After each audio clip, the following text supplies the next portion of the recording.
Eu não tenho algo muito longo para partilhar contigo, com o teu coração, porque o assunto que a gente vai falar hoje é um assunto que vai carecer de muita oração.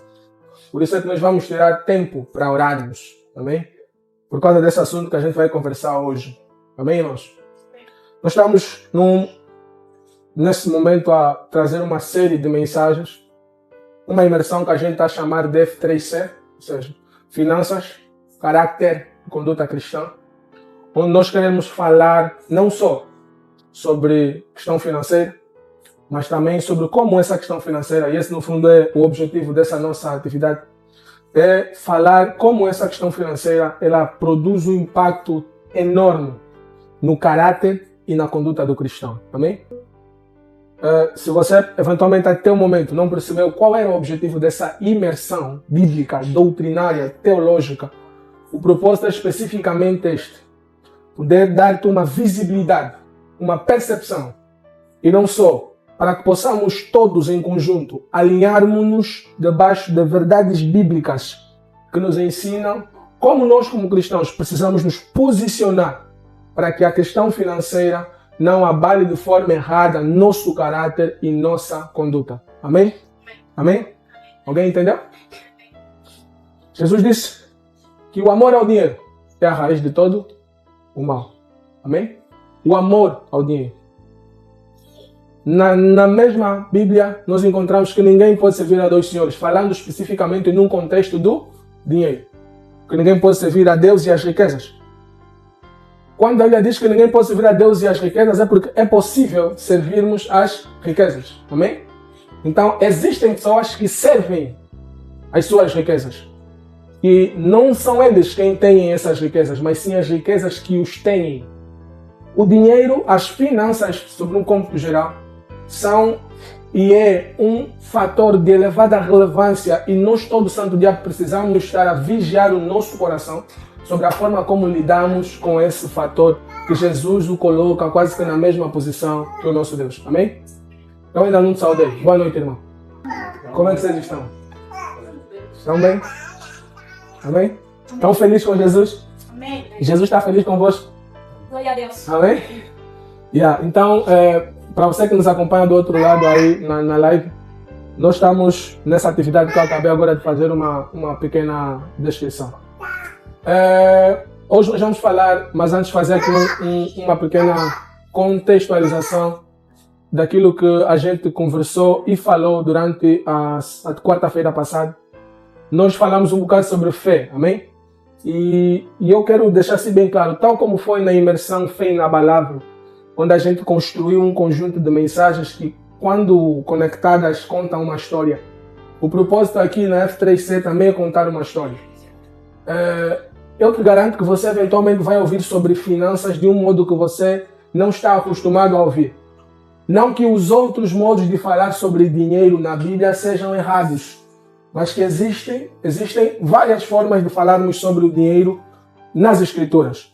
Hoje eu não quero falar, e nós nessa atividade toda, durante esse mês, nós não queremos falar de dinheiro assim de forma direta, ok? Direta. Nós queremos mostrar aos irmãos que o dinheiro não passa de mera consequência de certas coisas ou atitudes que a gente tem de tomar para que ele venha ou para que ele aconteça. E segundo, que prosperidade vai muito além. Baixa só um bocado, pessoal. Que prosperidade vai muito além de termos valores monetários ou de termos nossas finanças um bocado abonadas. Os irmãos ainda conseguem me ouvir bem, certo? Glória a Deus. Como eu estava a dizer, nós vamos falar de finanças, mas de um jeito um tanto quanto atípico, não tão comum como noutros próximos momentos. Nós teremos momentos para falar desse aspecto financeiro de forma assim, bem mais direta. Mas nesse processo todo a gente vai falar disso, mas numa perspectiva de gerar-te fundamento. Sabe por quê, irmãos? Porque durante esse tempo que eu tenho orado ao Senhor, um tipo de verdade eu tenho percebido. Todos nós estamos nessa fase da nossa vida que queremos alcançar, almejar a concretização. Quem aqui não quer ser bem sucedido? Todos queremos, amém? Ninguém aqui vai dizer que não quer ser bem sucedido na vida. Todos nós queremos ser bem sucedidos. Mas a verdade é que o conceito de ser bem sucedido, infelizmente, tem sido corrompido. Porque hoje nós chamamos que alguém é bem sucedido somente quando financeiramente uma pessoa estabilizada, abonada com um tanto quanto de valores monetários a sobejar, amém? Mas nós queremos provar hoje que ser bem-sucedido nas escrituras não é somente relacionado a finanças. Porque assim, eu posso ser bem-sucedido na área financeira, mas no meu casamento eu não serei, eu posso não ser bem-sucedido. Eu posso ser bem-sucedido nas finanças no casamento, mas na criação dos meus filhos não. Eu posso ser bem-sucedido em todos os outros aspectos, mas na área profissional não. Então há pessoas que são bem-sucedidas em seus casamentos, mas nas finanças não são bem-sucedidas. Há pessoas que são bem-sucedidas em alguns aspectos, mas não são bem-sucedidos em outros. Então como é que nós conseguimos trazer então essa visão ampla de ser bem-sucedido? Na verdade, o que eu quero passar hoje para os irmãos é desconstruir na nossa mente essa visão de ser bem-sucedido. O que é, no fundo, ser bem-sucedido? E nós hoje precisamos trazer dois termos para que nos fique bem claro. Porque deixa eu dizer uma coisa, irmãos. Quando a Bíblia diz que você é bem-sucedido, a Bíblia está dizendo que tu és bem-sucedido em tudo. Em todas as áreas. Bem-sucedido. Ok? Então, o que eu quero, no fundo, defender, 3 teses aqui com os irmãos é: primeiro, é que a prosperidade vai além da liberdade financeira. Amém? Vamos dar aqui um tema para esse ensino: princípios de prosperidade. Primeiro, que eu quero provar para os irmãos é que a prosperidade vai além da liberdade financeira. Segundo, é que existe uma prosperidade que pode ser alcançada 100% com princípios bíblicos. E Deus nos convida todo santo dia a experimentar essa prosperidade. E terceiro, que a prosperidade não é causa, é consequência. Amém? Abra a Bíblia no livro de Josué, capítulo 1, versículo 8, e esse será o texto que nós vamos mergulhar no dia de hoje. Josué, capítulo 1, versículo 8. Diz assim a palavra do Senhor: não se aparte da tua boca o livro desta lei, antes medita nele de dia e de noite, para que tenhas cuidado de fazer conforme tudo quanto nele está escrito, porque então farás prosperar o teu caminho e serás bem-sucedido. Noutras versões está bem-aventurado, né? Isso já é algo que é importante a gente já definir aqui logo do princípio. Quando a Bíblia diz bem-aventurado, é a mesma coisa que bem-sucedido. Bem-aventurado o varão que não anda segundo o conselho dos ímpios, nem se detém no caminho dos pecadores, nem se assenta na roda dos escarnecedores e por aí fora, amém? Você pode remover esse bem-aventurado e colocar bem-sucedido. Bem-sucedido é o varão que não anda segundo o conselho, nem se detém no caminho dos pecadores, nem se assenta na roda dos escarnecedores. Amém? Então, eu vou começar pelo terceiro, para provar para os irmãos que prosperar não é causa, é consequência. Mas antes, permitam-me fazer uma oração. Amém? Feche os teus olhos. Pai, que esta palavra seja além de um mero discurso ou uma palestra, mas que os meus irmãos e eu possamos recebê-la como espada em nossos corações, para que ela produza uma transformação poderosa em nossas vidas. Em nome de Jesus. Amém. Amém. Glória a Deus. Vamos a isso. Vê, irmãos, é assim. Eu disse que prosperidade não é causa, é? Lendo Josué capítulo 1, versículo 8. Vamos começar. Ele começa dizendo assim: não se aparte da tua boca o livro desta lei. Na quarta-feira passada nós conversamos um bocado, enquanto líamos o livro de Romanos, 1 Coríntios também. O texto dizia que a palavra está sobre o teu coração e a tua boca. Amém? Então, quando Deus, e só aqui fazendo um contexto rápido, Moisés havia morrido, né? O maior vulto do Antigo Testamento. O homem que, quando profetizou sobre Jesus, disse que vai vir um profeta semelhante a mim. Então, Moisés não era qualquer um, amém? É importante você entender isso. Quando Moisés profetizou acerca de Jesus, disse que Deus vai enviar um profeta semelhante a mim. Então, Josué não estava a substituir qualquer um. Josué estava a substituir Moisés. Pensa numa pessoa muito importante desse mundo, desse século. E do nada essa pessoa morre e te chama. Keila, vem, toma a posição dessa pessoa. Então, na lei, Josué tinha que estar com medo, cheio de temor, porque ele podia não só ficar responsável de mais de 3 milhões de pessoas que andavam em acampamentos, mas também ele tinha que ter a capacidade de substituir em altura Moisés.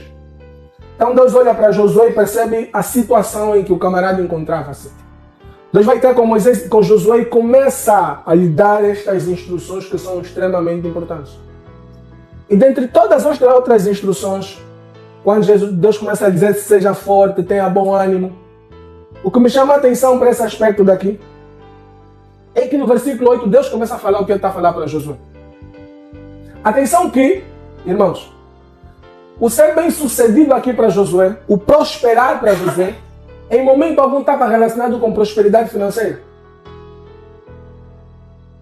Tendo em conta esse contexto que Josué estava colocado, eu vou te fazer uma pergunta. O que era prosperar para Josué? Exercer bem o trabalho dele, amém? No mínimo substituir Moisés à altura. Aquilo era prosperidade para ele. Ser bem sucedido para ele era o quê? Era conseguir concretizar o propósito pelo qual Israel saiu do Egito, que era conquistar a terra prometida. Então, um aspecto era ele prosperar, outro aspecto era ser bem sucedido. Ser bem sucedido estava diretamente relacionado com o propósito da missão que ele estava a receber, que era a missão de Moisés. Prosperar, ele é conseguir executar à altura a tarefa, o ministério, o ofício que Moisés executava. Aí chega Deus e começa a falar com Josué. Primeira instrução. Não se aparte da tua boca o livro desta lei. Primeira instrução de Deus, amém? Amém. Então, nós estamos aqui a olhar para um homem, vamos mesmo estudar esse texto. Nós estamos aqui a olhar para um homem que precisava prosperar e ser bem sucedido na sua tarefa.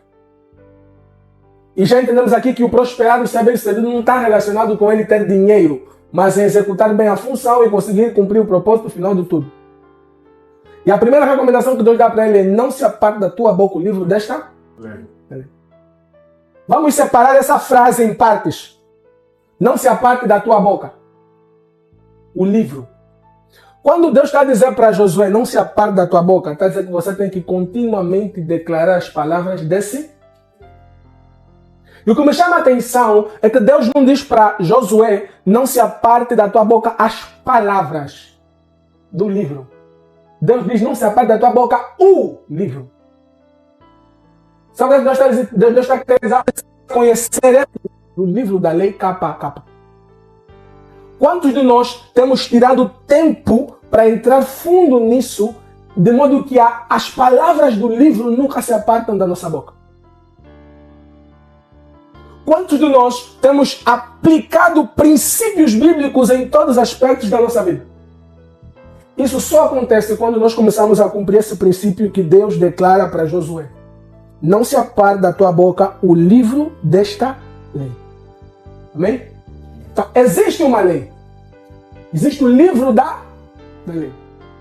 Não era sobre Josué conhecer somente a lei, mas ele precisava garantir que ele conhecesse toda a lei. Por isso é que Deus fala com ele sobre o livro da lei que não tinha que se apartar da boca dele.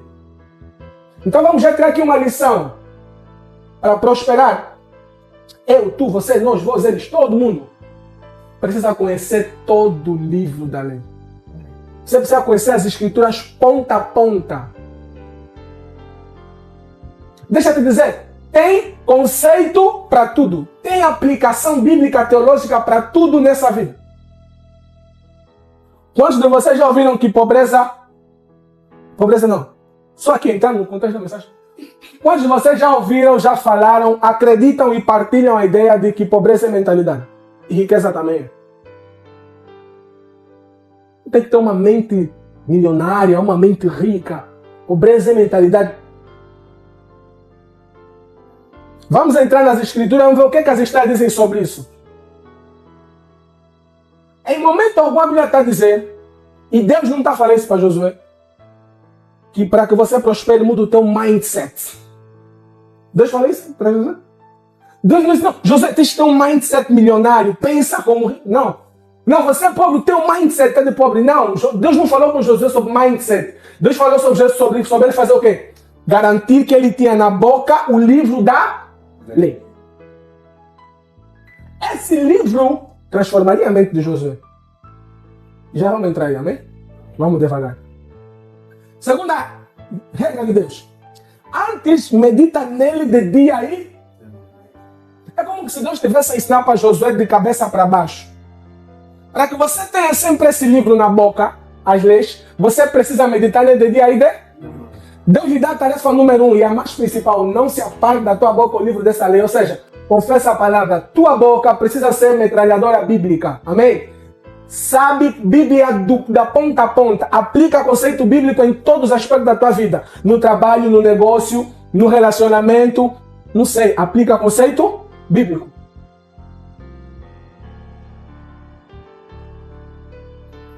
Aí depois de Deus dar essa responsabilidade e essa tarefa que era tão complexa de fazer, ou seja, não se apartar da boca o livro inteiro, Deus começa a descrever para Josué como é que ele faria.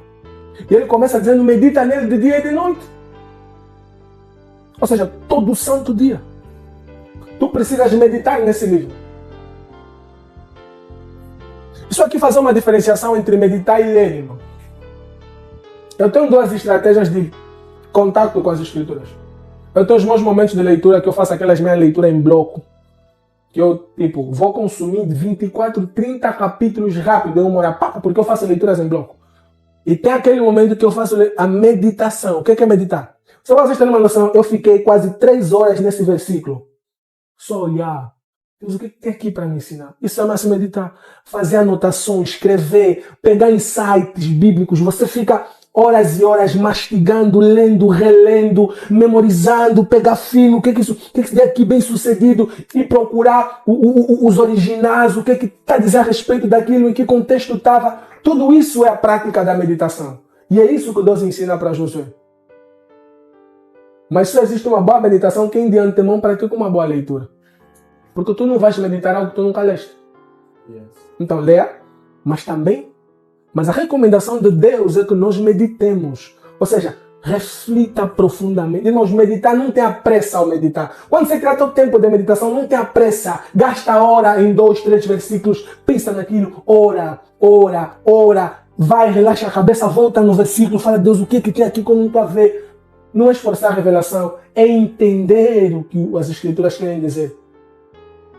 Amém? Porque às vezes nós fazemos essas leituras superficiais e não tiramos o insumo necessário para alimentar a nossa alma. Porque sabe por que muita gente constantemente lê a Bíblia, mas não vê as palavras, as verdades bíblicas materializando-se em sua vida e não conseguem praticar o que está escrito, porque só leem e não param para refletir. Porque toda meditação tem 3 processos simples. Reflexão, quando você gasta tempo. Você pode falar comigo: gasta tempo? Quando você reflete no texto. Segundo passo da meditação: aplicação. Como é que eu aplico isso na minha vida? Como é que eu começo a viver isso? É assim. Depois de você aplicar, deixa o tempo passar. Vais aos poucos, assimilando o que você meditou. Então você reflete, você entende como aplicar e depois você assimila. O que é assimilar? Quando aquilo se torna verdade em ti, quando aquelas verdades que você meditou se materializam na tua vida e você sente: eu estou a viver o que eu conheço. E só aí que você está apto para ensinar. Amém?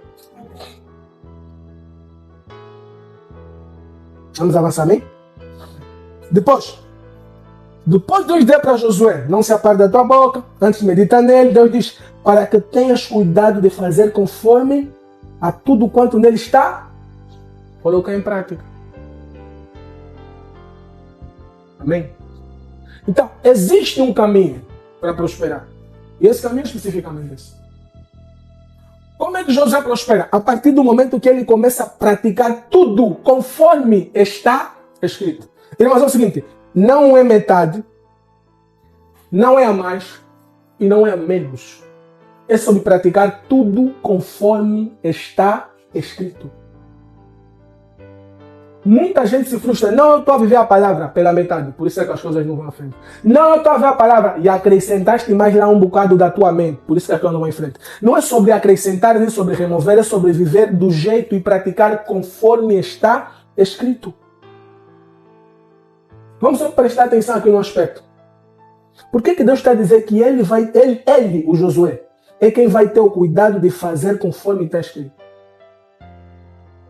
Porque é a responsabilidade dele. Essa palavra cuidado não é o cuidado de cuidar de alguém. Não é um cuidado de cuidar do fulano porque está doente. Uma palavra que você podia muito bem substituir aqui, para substituir e trocar essa palavra cuidado, é como se você dizer assim, para que tenhas a cautela, para que tenhas a consideração, para que tenhas em realce, em ênfase, em atenção de fazer conforme está escrito. Porque esse cuidado é uma atenção a mais. E você sabe que aí quando eu estou a pisar um trilho além do normal, a palavra vai te dar um alerta. Ei, atenção, você está a quebrar um princípio que deixa recuar. Porque quando nós não só temos na boca, mas meditamos constantemente, nós vamos ter essa atenção de praticar conforme está escrito. Então, às vezes, nós próprios temos sido os detratores da nossa prosperidade. Porque somos nós mesmos que não conhecemos bem as Escrituras, somos nós mesmos que não praticamos ela todo dia, não meditamos nela todo dia, e somos nós mesmos que, por consequência desses dois aspectos, acabamos fazendo o quê? Não tendo cuidado de praticar tudo conforme está escrito. Mas o nosso Senhor, Deus, já proporcionou todas as condições necessárias para que tal coisa aconteça. A culpa está do lado de quem? Está do nosso lado. Nós é que às vezes somos os frustradinhos e chorões que vamos na presença de Deus clamando por intervenção divina em circunstâncias que nós é quem devíamos de ter tomado algum posicionamento bíblico.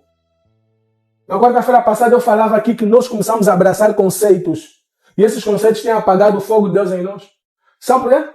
Porque nós não temos considerado, não temos tido a atenção de fazer tudo conforme está escrito nas Escrituras. E deixa eu falar aqui algo, espero que não te escandalize. Hoje eu estava conversando com a Sheila e ela contou-me do sonho que teve. Enquanto eu esclarecia o sonho, ela falava, então eu tenho que entender que a obra é mais importante que o meu trabalho. Eu disse, não, o teu trabalho é tão santo quanto a obra de Deus. Porque você é santa. Façam tudo para a glória de Deus. Quando eu começo a achar que o meu trabalho não é tão santo quanto a obra, então eu posso fazer qualquer coisa no trabalho e a obra é a coisa santa. Vocês não conseguem entender. O nosso problema às vezes é esse. Nos negócios não somos santos. Defraudamos preço, não pagamos imposto. Mas no reino somos santos.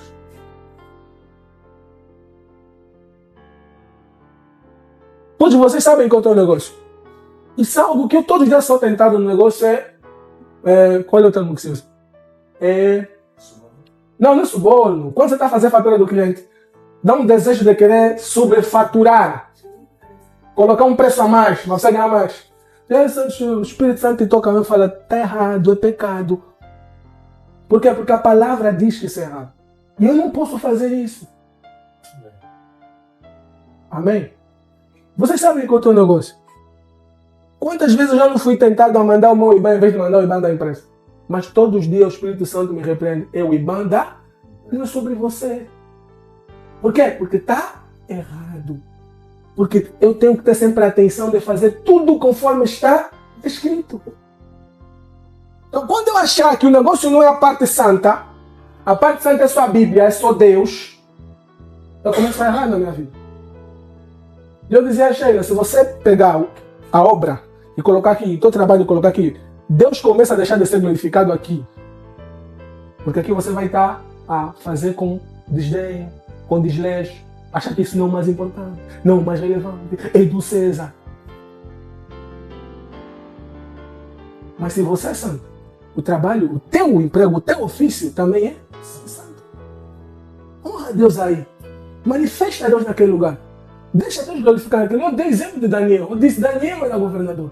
Mas a partir do momento que o rei Dário disse, me adoro, adoro a estátua, Daniel fez o que? Adorou o Senhor.